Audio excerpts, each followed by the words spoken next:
ನಮಸ್ಕಾರ ನೆಲಮಂದವರೇ. ನಾನು ಭೂಮಾಪನ ಇಲಾಖೆಯಲ್ಲಿರ್ತಕ್ಕಂಥ ನಕಾಶೆಯ ದಿನ ವಿವಿಧ ಖರಾಬು ಮತ್ತು ಚಿಹ್ನೆಗಳ ಬಗ್ಗೆ ತಿಳಿಸ್ಕೊಡ್ತಾ ಇದ್ದೆ. ಈ ದಿನ ನಾನು PO ಅಂದರೆ ಏನು ಅನ್ನೋದ್ರ ಬಗ್ಗೆ ತಿಳಿಸ್ಕೊಡ್ತೇನೆ. PO ಅಂತಂದರೆ ಪೋಸ್ಟ್ ಆಫೀಸ್, ಕನ್ನಡದಲ್ಲಿ ಅಂಚೆ ಕಚೇರಿ ಅಂತ ಹೇಳಲಾಗ್ತದೆ. ಬ್ರಿಟಿಷ್ನರು ಈಸ್ಟ್ ಇಂಡಿಯಾ ಕಂಪನಿಯನ್ನು ಪ್ರಪ್ರಥಮ ಬಾರಿಗೆ ಕಲ್ಕತ್ತಾದಲ್ಲಿ ಸ್ಥಾಪನೆ ಮಾಡ್ತಾರೆ. ಅವರು ಆಡಳಿತ ಎಲ್ಲ ಇರತಕ್ಕಂಥದ್ದು ಇಂಗ್ಲೆಂಡ್ನಲ್ಲಿ. ಸೊ ಆಡಳಿತಕ್ಕೆ ಸಂಬಂಧಪಟ್ಟಂತೆ ಪತ್ರಗಳನ್ನು ವ್ಯವಹಾರ ಮಾಡಲು 1727ರಲ್ಲಿ ಅಂಚೆ ಇಲಾಖೆಯನ್ನು ಭಾರತದಲ್ಲಿ ಪ್ರಾರಂಭ ಮಾಡ್ತಾರೆ.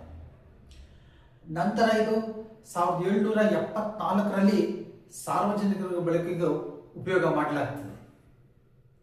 ನಂತರ 1786ರಲ್ಲಿ ಮದ್ರಾಸ್ನಲ್ಲಿ, 1794ರಲ್ಲಿ ಬಾಂಬೆನಲ್ಲಿ ಅಂಚೆ ಇಲಾಖೆಯನ್ನು ಪ್ರಾರಂಭ ಮಾಡ್ತಾರೆ.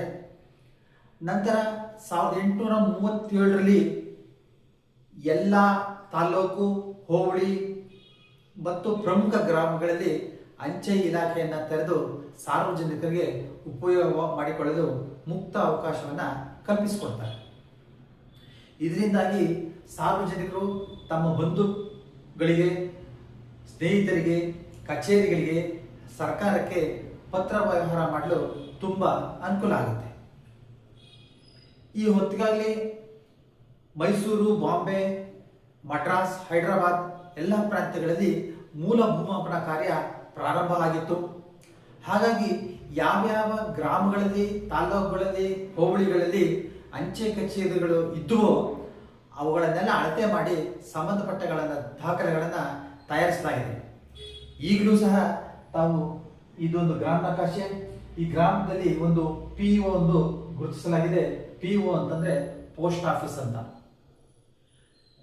ತಾವು ತಾಲೂಕು ನಕ್ಷೆ ಅಥವಾ ಜಿಲ್ಲಾ ನಕ್ಷೆಗಳನ್ನ ಪಡೆದು ಪರಿಶೀಲನೆ ಮಾಡಿದಾಗ ಸಂಬಂಧಪಟ್ಟಂತ ಗುರುತು POವನ್ನು ಕಾಣಬಹುದಾಗಿದೆ.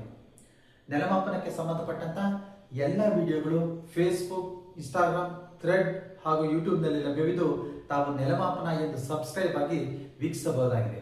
ಮುಂದಿನ ಸಂಚಿಕೆಯಲ್ಲಿ ಮತ್ತೊಂದು ಭೂಮಾಪನ ವಿಷಯದ ಬಗ್ಗೆ ತಿಳಿಸ್ಕೊಡ್ತೀನಿ. ಅಲ್ಲಿವರೆಗೂ ನಮಸ್ಕಾರ.